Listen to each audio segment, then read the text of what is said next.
Let's now start off this bulletin by bringing you the recent updates about the coronavirus pandemic in India. Novel coronavirus cases continue to surge in India with more than 390 infections and 7 deaths. Prime Minister Narendra Modi led an effort to stem the surge in COVID-19 cases in the world's second most populous country by calling for a 14-hour people's curfew this Sunday. But the bigger question remains, is India headed for a complete lockdown? The deadly coronavirus has spread to 22 states across India. The centre and various states have decided to completely lock down 75 districts across the country, where coronavirus cases and fatalities have been reported. The districts where lockdowns have been announced include the states of Uttar Pradesh, Maharashtra, Punjab, Karnataka, Tamil Nadu and Kerala, New Delhi among others.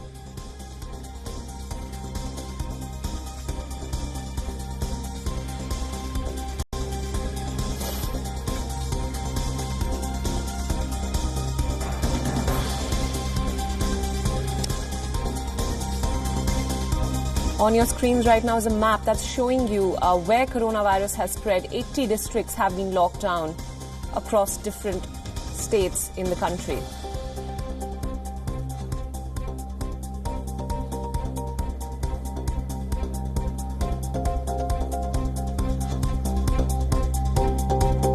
These are the different districts in different states across the country that are currently under lockdown to curb the coronavirus outbreak as of now.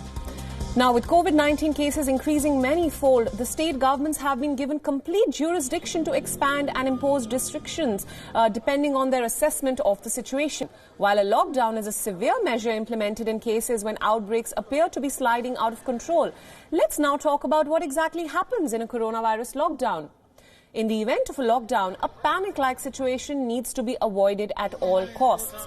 All the essential services will be operational, so yes, you will have access to pharmacies, hospitals and of course groceries. So avoid hoarding and panic buying at all costs.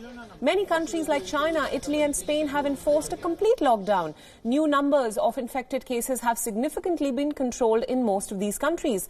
Indians braced for the 14-hour Janata curfew yesterday. Now, a Janata curfew is basically a voluntary curfew, and it is important to note that Sunday's voluntary curfew is now being seen as a pilot for a broader lockdown that can be imposed if the spread of this virus continues unabated.